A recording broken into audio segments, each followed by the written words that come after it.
Hi, it's Jennifer Sumrow again, and I'm working on my assignment for the TAPR report and coming to a consensus. And I apologize for today because I am here in my office by myself on my own, working on my own video. I could not collectively find anyone in this office most of the week because we're all working from home. And most of our students are home. No, I'll say all of our students are home. Most of our administrators are home working 1 or 2 days a week, and it was hard to get people here to work with me. So I apologize for not having a group. I hope this will be acceptable. I will be going through the TAPR report and visiting with you. And whatever consensus I was supposed to have, I definitely will have a consensus by myself.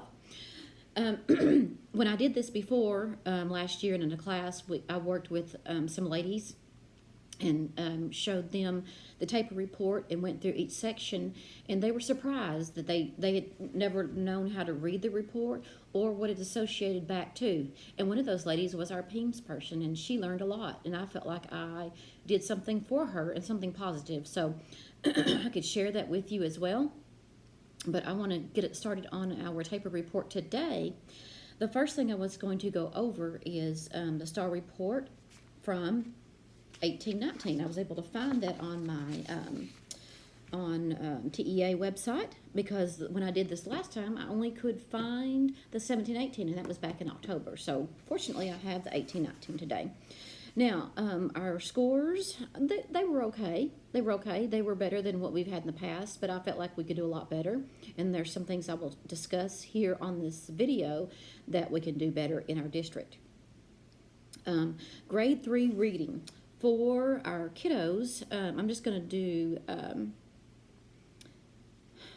approaches level right at the moment. Approaches, we had 76% in the state, 78% in the region, and 65% in the district. So that's all the kids that passed grade 3 reading. Now I'll say in the past 10 years, we've kind of fallen down with our reading teaching abilities. I'm not sure what has happened. I know we've had so many changes in administration, so many changes in teachers at the elementary level. It's just been kind of an indoor-outdoor type of transition that we've been experiencing. Before that, we had teams of teachers, and we did much better. We were able to work together. We were able to, of course, we had a different test then as well. It was not the STAR test. But I feel like we had better camaraderie then than we do now. I don't, that's nothing against our school. I just think that sometimes you want teachers to work together, and some are willing, some are not. It's just a different society nowadays, is what I'm trying to say. At the master's level, we had 17% in our district, and the state was 25%. So you'll see that all the way through our scores, our master's levels are lower. And I'll talk about some more of that later, but I would like those to improve. Grade 3 math. At the approaches level, the state had 79%, the region had 80%, and we had 75%. So we weren't too bad, but it was lower there in grade 3. Grade 4 reading, at the approaches level, we had 75% in the state, 74% in the region, and 77% in the district. At the master's level, we had 17%, which is below the state at 24%. Again, work on those. Mathematics at the approaches level in 4th grade, 75% state, 74% region, and 80% district. So we did much better in the 4th grade math. 4th grade writing at the approaches level, we had 67% state, 64% region, and 62% district. So that needs some work. We've got to bring those up. At the master's level, there were only 3% master's level at Mount Vernon ISD. That has to be worked on. There were 11% state. So we're looking at grade 5. That's a different campus. We're moving on up to the middle school now. Grade 5 at the approaches level, the state had 86%, region had 87%, and the middle school had 91%, which is great. And then the masters on that one was 23%. 26% was the state. So that needs to be improved. Grade 5 science, approaches level, 75% state, 74% region, and 72% district. So we need to work on our science in grade 5, which is better than what we've done in the past. Last year we had, I take that back. Last year we had 76%. So no, we need to figure out what is wrong. I do know in the science department in the middle school, they've changed some teachers around, so that has changed. Going on down to the master's level in science, the school had 12% and the state is 17%. Grade 6 reading approaches level, 68% state, 66% region, and 60% district. So we need to work on our reading in grade 6. Master's level was 18 and the state was 19, so that's pretty good. Grade 5 mathematics approaches level, 81% state, 78% region, and 94% on our campus level. Very good. And of course, at master's level, we had 21% compared to the 18% state level. Grade 7 reading approaches level, 76% state, region 76%, and 81% campus level. So that was very good. At the master's level, grade 7 reading, we had 26% campus and 29% state. Grade 7 math approaches level, 75% state, 80% region, and 88% campus. Very good. And then on the master's, we had 16% in our district and 17 state. Going to grade 7 writing approaches level, 70% state, 70% region, and 75% district. And then on the master's, we only had 12% compared to the 15% in the state. So that one wasn't too bad. Grade 8 reading, we're looking on the approaches level, 86% state, 84% region, and 87% district. So very good, right there with the consensus of the state and the region. At the master's level, we had 31%, which is good compared to the 27% state. Grade 8 mathematics, 88% state, 87% region, and 93% in our district on the approaches level. When you look at the master's level, we were 15%, same as state. Grade 8 science is 81% in the state, 77% region, and 66% district. And that's in the approaches level, which we need to work on that. Grade 8 science, I know there's been changes in that group as well. The guy that was there before, he left year before last in the 17-18 school year, or after that end of that year. So we lost a little bit there, so we'll have to gain that ground this year. Social studies, approaches level, grade 8, 69% state, 66% region, and 64% district. So need to work on that social studies just a little bit. And our master's was 12% compared to 21% state. All right, looking at high school in our EOC classes, English 1, approaches level, 68% state, 68% region, and 73% district, which is great. Kudos to those high school freshman English teachers and to the 8th grade English teachers. Now, we only had 7% district for masters, which we had 7% in the state. So we're right there on the master's level. All right, going on to the high school English 2 EOC approaches level, we had 68% state, we had 68% region, and 61% district. So we are a little low on the English 2, which needs to improve. Now, we were 7% masters in that compared to 8% state, so we're close there. Algebra 1. Now, this teacher, I do know that last year, in the 17-18 years, she had a baby, and she also did the first 2 periods of athletics, and then she traveled to tournaments and games. So our kids kind of got left out in that year. So I'm hoping that, well, I know that changes have been made this year, that she'll be there all day now. Now, this for this 18-19 school year, she had 85% state, 83% region, and 81% district. So she wasn't too far down, but those need to be brought back up on the approaches level. Now, on the master's level, that's where it killed us. 14% district and 32% state, so big difference there. Biology, we had 2 superb teachers last year, but our scores weren't up there. On the approaches level, 88% state, 89% region, and then 85% campus. So just a few points down. Need to bring those back up. And then for the master's level, we had 17% campus, but we had 24% in the state, so we're low on that. U.S. history, we have a superb teacher here. His scores went down, but not sure why. His approaches level was 93% state, 92% region, and 89% district. Usually he has high scores, so not sure what's going on there. Maybe just the grade level. We always like to blame it on the grade level. All right, the masters, though, he had 42% masters, and the state was 40%. So there's a big difference there. Um, so you kind of get the gist of what I'm saying is our upper level students are being left out when it comes to growing their academics.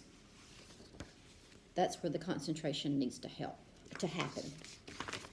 All right, moving on to the next page. I'm looking at both 17-18 year and 18-19 year. I want to make sure that I cover these things because I'm comparing, even though they're on the same page, I'm still comparing what they look like. All right, let's see, district progress. Okay, for district progress, the school progress domain. Of course, domain is your scores, your student scores, and that's your performance on the STAR, your college, career, military ready, and your graduation rates. Then when you look at domain 2, there are 2 parts. Of course, basically domain 2 measures the percent of students who met standard of improvement in overall student performance at a district compared to similar districts of campuses within the same range. There's a part A and part B. Part A is your academic growth, and part B is your relative performance compared to other districts with the same size schools. Domain 3 is closing the gaps, and that's really a federal domain. All right, so we're looking at this one and the school progress domain, and it looks like when you look at your scores, like for grade 4 ELAR, grade 3 on here. Yeah, because you're looking at growth. Grade 3 is not going to be on here because you've got to look at a year's growth. So grade 4, like in 2019, just for example, there were 61 state, 59 region, and 61 districts. So we really did show growth there in ELAR as a district. Now, when you look down here, math for 2019 showed growth because we were at 74. The state was 65. And then let's see if I see one that's not. Okay, now remember I said grade 6 reading was lower. So you're looking at, we only had 31 in our district as growth, and there were 42 in the state. So we're not there in that regards. We are in math because there were 76% showed growth, and 54 were in the state. So when you look here, let's see. Okay, now grade 7 math, we were 56 that showed growth, but the state showed 67 as showing growth. Let's see here. ELAR reading, 66 showed growth in district. That's grade 8, and then 77 for state. Alrighty, so it looks like the rest of them were right there with the state. Good deal. We don't want to see any large gaps there because that is our main objective, is to show growth. Instead of many years ago teaching, I do remember showing, I do remember teaching to the lower level. That was what we used to do. We couldn't leave anybody behind. That was President Bush's No Child Left Behind law. And so that was the way we taught. Nowadays, we're teaching ESSA. And we are teaching to every level, not just the lower level. So if you focus on the lower level, you're never going to reach your accountability status that you so should deserve. You must teach to every student, every way to show growth, especially the higher ones. All right, now the Success Initiative, grade 5, did very well. I think grade 8 is where we kind of suffered a little bit because there were several students that year that needed help and had to either stay in the 8th grade or they moved up. So that needs to be looked upon on that campus. All right, let's go to the bilingual. Bilingual is my baby, and it was only given to me this year, this school year that we're in right now. Before that, the lady had taken care of things, but she had a lot on her plate, so she wasn't able to focus exactly on that program. So there is some things that went on like that. But now this year I have help. I have an extra person here helping me with my bilingual program. or the district's bilingual program and ESL program. So we work together closely and we monitor these scores. But coming from last year, we didn't have our hands on anything. Bilingual students in grades 3 and 4 did very well compared to the white population. So I'm proud of our grade 3 and 4 teachers. Hence, last year there was a gap. When we organized our teachers last year, we had a teacher in pre-K, a teacher in first grade, second grade, third grade, and fourth grade. There was not one in kindergarten. Of course, we didn't have very many kids in kindergarten, but you still don't leave those kids behind.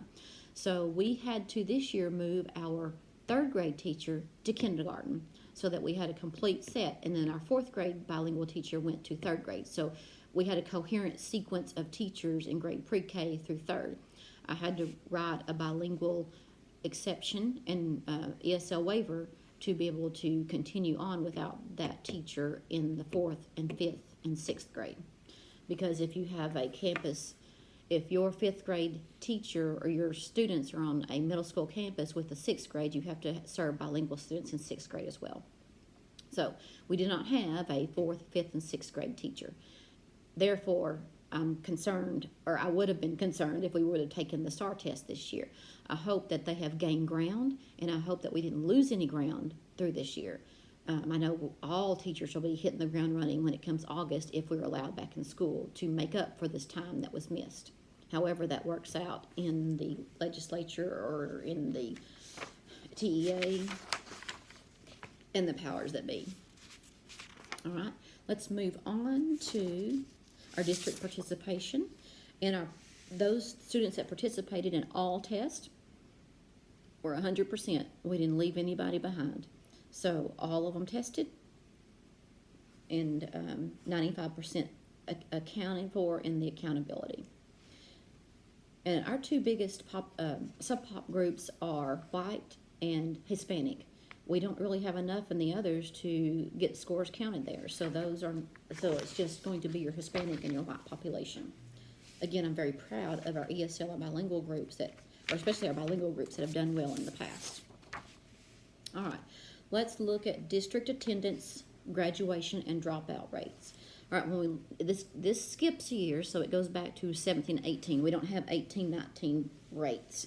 But when you look at our district, and that's mainly going to be, our district attendance rate, you're looking at state 95%, region 95%, and district 95%. So we were all right there together in the same place. All the sub-pop groups were there as well. All right, our annual dropout rate for last year, 17-18, for the state was 0.4%, for Region 8 was 0, and for the district was 0%. So we didn't have to worry about dropout rates for grades 7 and 8. Now we're looking at grade 9 through 12. For the state, it was 1.9. For the region, it was 0.7, and for the district, it was 0.2. So we were lower than the other two groups. All right, then they give you your 4-year longitudinal rates, and then your 5-year and your 6-year. I know these are still being collected because 6 years ago this wasn't even a thought in their mind, I don't believe. Anyway, this is new that is showing up on our TAPR reports now. So my concern is how well did you get this information, because some kids just drop out. Some kids leave the state and go to different colleges in other states like Oklahoma, and then Louisiana, where we live, a lot of kids attend there. So I'm not sure how accurate these scores are. So I'm moving on to the next group here. It also shows our GRE scores, and it's showing that most of our kids who have dropped out in the past 4, 5, or 6 years have gone back to get their GRE scores, whether they take the GED, the HISIT, it's a 7-hour exam, or the TASC, the Test Assessing High School Completion, which I think one of those is easier than the other one. All right, then there's also at the bottom of page 15 of our scores also shows our Distinguished Achievement Program, and then also shows our recommended high school plan. Those kids that graduate on the recommended plan are those that struggle in school. Some of those are special education students that need the extra support. And also, it's our distinguished level of achievement, which is your higher level learners, probably your top 50 kids at the most. And some of those special ed kids are in that top 50 as well. Just depends on what they struggle with. All right, looking on the next page is your district graduation profile. All right, so here's our profile from 17-18. And it's funny because this happens to be the year that my oldest daughter graduated, so it really touches home with some of these numbers.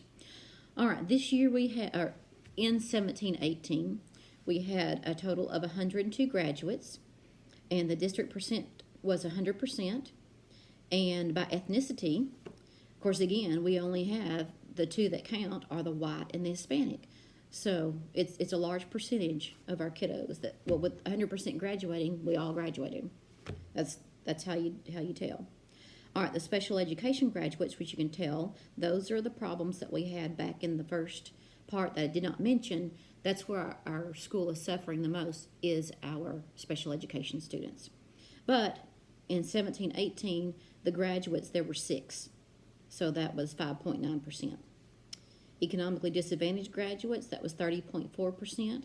The LEP graduates were 3.9%. And the at-risk were 22.5%. So not too bad. Not too bad for us. All right, here's the biggie. District, college, career, and military readiness. It's funny how quickly they start throwing these numbers up on this page. I wonder where they're getting these numbers. I mean, I know that these come from the TSI and the military and all those things, but you'll see through here that some of those are not accurate.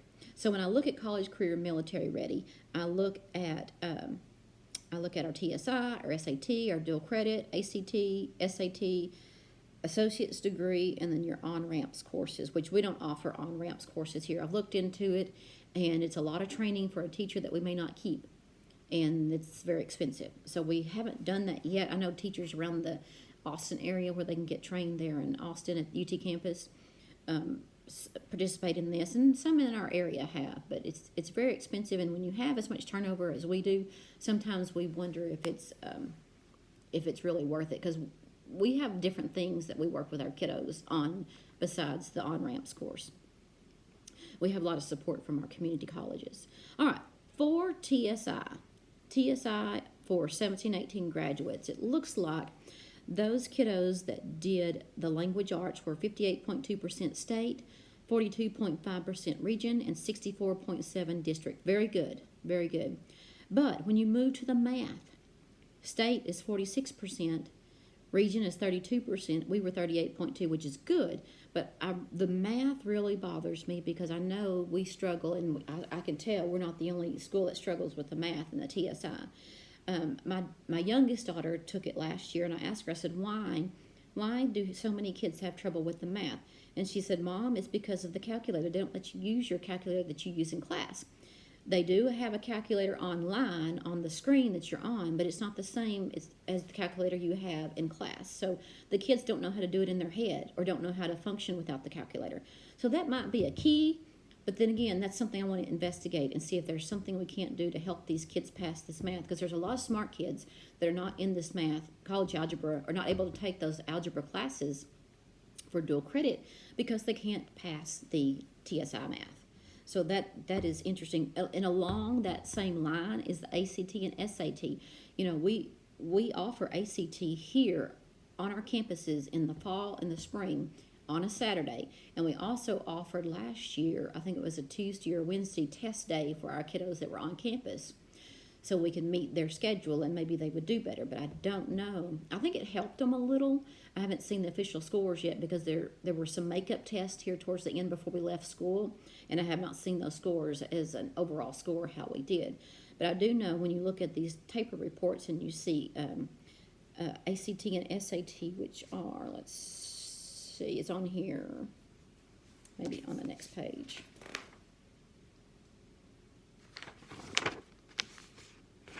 It's here somewhere.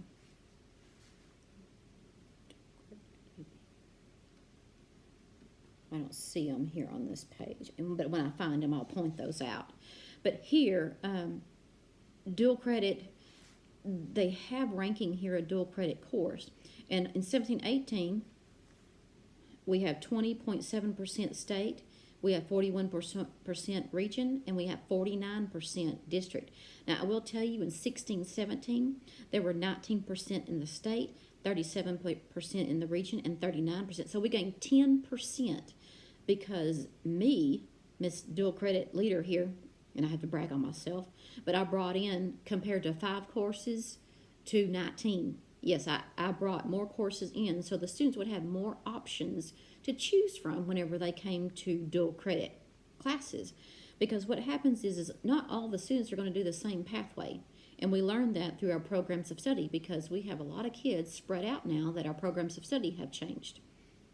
But when it comes to dual credit, these kids need options, and they need to understand if they can do them here in their high school, in their comfortable area, they'll be fine when they get, I won't say they'll be fine, they'll do better. They have more of a chance of doing better when they go off to a 4-year school or a community college. And the way I sell this to parents is because what happens, my oldest child, when she went to college, she went to Texas Tech, and when I compared the same class price to our local community college to Texas Tech, there was the community college class was $500. That's around about average. And then when you look at Texas Tech, it was $1,200. So you added $700 extra to pay for a class. You can simply take about 35 minutes away from here. That's not acceptable to me. I think parents and kids don't need to be strapped with loans that they can take care of. When you get your diploma, it's not going to say community college. It's going to say Texas Tech. Nobody will ever know you took those classes there. So it's a matter of finances and a matter of debt. Debt bothers me. So I've tried to help our students and parents stay away from that. Also, our school, Mount Vernon ISD, pays half of the tuition up to 2 classes. So really what you're doing is you're paying for one whole class for them to take dual credit classes. And with all the 19 classes, most of ours are online, and our teachers are facilitators that have some background in that class. But we have 3 of those 19, no, actually 5 now after this next year starts, that are going to be the actual facilitators of the classroom. That means they are hired by the college to do the class. So we're adding ag dual credit classes. We're adding advanced horticulture and advanced animal science because we have several kids who end up going to college for ag, and that will help them get a start for maybe move them up from a freshman to a sophomore level so that they're not paying for all freshman classes again. Also, it helps their GPA. It helps kids, if they can successfully take those here in a comfortable environment, their GPA goes up as well. So when I look at dual credit, I look at our higher level learning, and in a minute I'll find our SAT and SAT scores. My focus when I first came to the high school as the dual credit person and the CTE person, I thought, man, we have got to do something because we're low. We're low in the classes that we offer. We have several kids that are very smart, very high, and they're just starving for some of those advanced classes. So I brought in the dual credit classes. I think those are very important because it teaches them, hey, I can make it in college, or hey, I cannot. I'm not going to go spend all that money and have a debt and not ever have a college degree. So I think it helps parents as well as the students to see the course load and, again, not having the debt. I have so many reasons why I think dual credit is a positive. It just kind of encourages our teachers as well to teach at a higher level. You want that rigorous teaching to happen in every classroom. But I think once you experience these high-level kids and you begin to learn, they're starving for more. They need more, not just busy work, but need more information put into your mind. I think they deserve it, and we can't leave them behind. And if you looked at our master's scores from all the STAR tests from 1819, yes, you can tell we definitely need something that's going to advance our kiddos when they start thinking about higher level learning. We're doing it in service to those kids, as well as keeping everybody on a growth level. All right, college and career, associate's degree, that's one thing I wanted to point out. Our school is about 35 minutes away from the college, community college in our area. So we really don't have an opportunity for our kiddos to get associate's degrees. They can get their first 30 hours here at high school very easily. But anything beyond that, it's hard because you can't go to that campus. If you drive to the campus and take a class and have to come back, well, you're losing half your day. And our schedule doesn't allow for students to do that. and I don't feel comfortable with them jumping in a car and driving over there for a class and maybe having an accident or something. I don't think we're ready for that yet. So we don't have many associate's degree kiddos. Now, if we get somebody in here that's just, starving and knocking the socks off of people and they do all summer since their freshman year, I think we could have somebody, but I've yet to meet that person right now because sometimes all work and no play is very difficult for young kids to handle. Also, the AP classes. We do offer AP classes, not very many, but we found here at Mount Vernon, we have several kids that are mostly interested in dual credit courses because they do count. They do count when they go to college. And when you look at AP, they only count if you take the course and you pass the test. Some of the tests are very difficult. Some of the kids don't even want to mess with it. So they take the class and don't take the test. So you're really not getting anywhere for the AP courses. Now, yes, we could say if you take the class, you must take the test. Well, then we wouldn't have anybody sign up for the classes. So that's just something logistically we have to work out between myself and the superintendent and the high school admin. We kind of run into that situation. And then our teachers aren't interested in getting trained either because they want to be a dual credit teacher. They get paid for being dual credit teachers through the community college. So we got to do something different in the AP area. Now, some colleges do take AP. I just said that. Well, some people do take AP scores and take them in place of college credit. But, that's few and far between when it comes to kids passing the test. All right, on RAMP's course we don't have, and I've already talked about dual credit and the TSI. All right, college or military ready, approved industry-based certification. That's what is the big push now in CTE. We are pushing our kiddos. We're trying to encourage them, not pushing them, into taking an industry-based certification. Now, as CTE director, I've brought in the CMA program, which is the Certified Medical Assistant. I have 6 kiddos that went through that this year.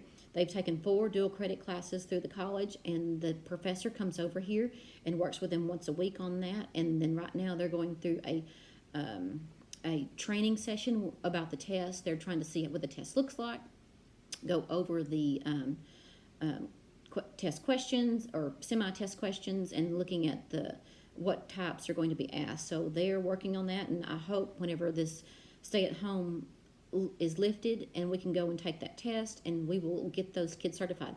I was not worried about the accountability because it just doesn't matter. I have an obligation to those 6 students to give them that opportunity to take the test and pass it so that they can get their certification. They have worked very hard over this past year in those dual credit classes to be able to do that.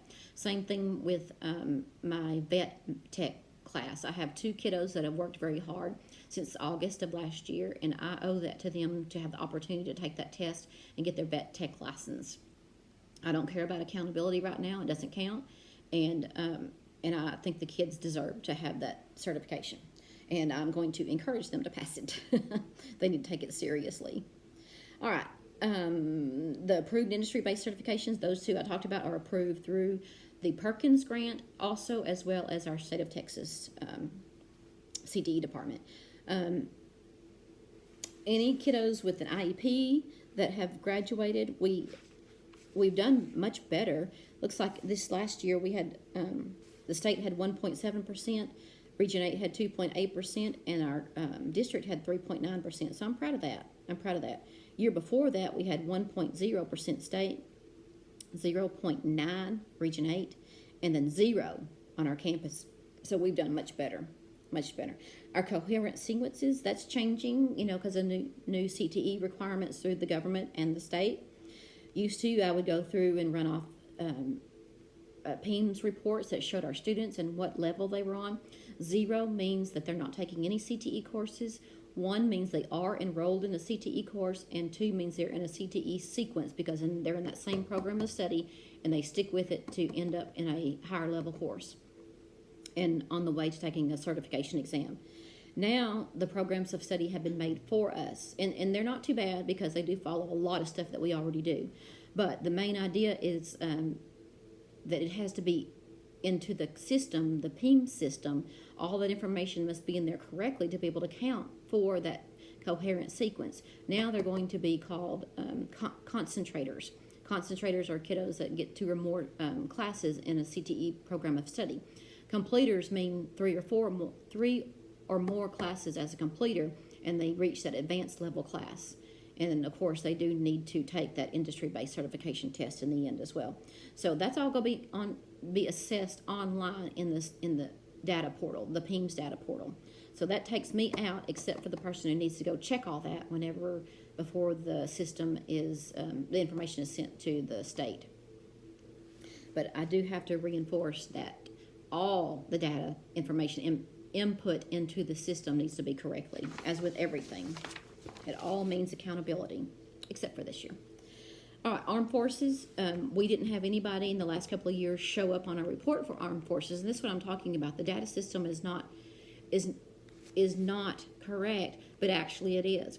It shows right here 0 the last 2 years, and I know good and well that we've had people go into the military, the armed services, or using the military or the Air Force, the Army, because I know these kids have gone there. There's no percentage here. So those were not reported correctly. That's why the PEM system has to be so important and looked at as a superintendent. We can't let our kids down. All right, now going on to CCMR related indicators. Here's where I saw the ACT stuff. All right, TSI, coherent sequence. All these, you can pull these out and you can look at the subjects here. There's AP subjects, and IB. We don't do IB here. We don't do those. SAT and SAT results. All right, tested, 17, 18. All right, state. This is just tested groups. 74.46 is state, 61% region, and 57.8. So you don't have many taking the test. Then when you look at or above criterion, you're looking at 37.9 state, 30.3 region 8, and 49.2%. So we did very well on that. I think that's mainly ACT because we offer it here. But we do need to get better on that. SAT and ACT, they deserve, we must do better as a district to offer our kids. In the past, we had a teacher here that would train those kids and not just the subject matter, but how to take the test. Because you're timed, you must answer all the questions to get credit, and they have to be right. So you're not penalized, but you need to answer all the questions. So what are the strategies there that help you with the ACT and SAT? Somebody that knows their stuff and can be able to pass it on to the students, whether they know the subject matter very well or not. And they're not going to know everything, but it's just a way of being one up on the test and doing better. All right, when you go on to look at our kiddos and retention rates, our retention rates look well. We don't have too many being retained, except maybe in the lower grade levels. Class sizes look good. They're very average. And when you look at average salary per teacher, the pay is good here at Mount Vernon.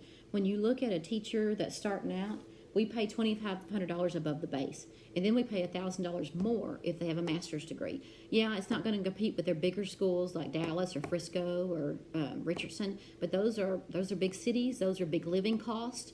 Those take up most of that salary. When you compare it to country rural living like here in Mount Vernon, you're going to be doing the same thing. It'll just be nicer and quieter. That's just my opinion. But it is a place where you can grow your students, you can grow your own family, and you can be part of the community and give back to those coming behind you. Our pay is good. Our insurance is good. We pay all of the insurance premium except $15. So you're paying $15 a month for your insurance premium per employee. Now, we don't pay, that only goes per employee, not family or anything, just per employee. But most schools only pay just a fraction of that. So I cannot complain about the benefits you get here at Mount Vernon. I'm very pleased. Our problem is hanging on to teachers and our administrators. And it's probably not just here, but it's probably in many places in the country where people are so transient. They move from one place to the next. And as superintendents, I've learned that if you have a superintendent that stays from 3 to 5 years, you're lucky. You're very fortunate.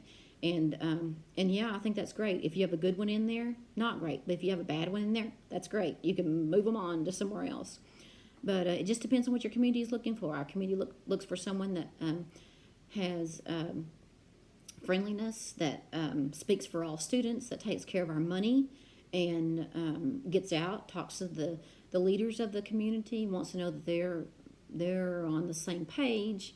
You know, they want to support. They're eager to support the school, and Mount Vernon does support the school as a community.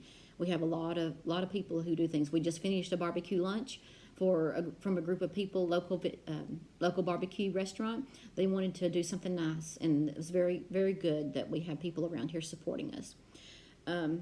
Teachers are hard to find. Teachers that want to be in the classroom, that are passionate about teaching, and that can handle the tough situations that kids sometimes bring about. Of course, Mount Vernon is not like Frisco or Dallas. They have their tougher groups there.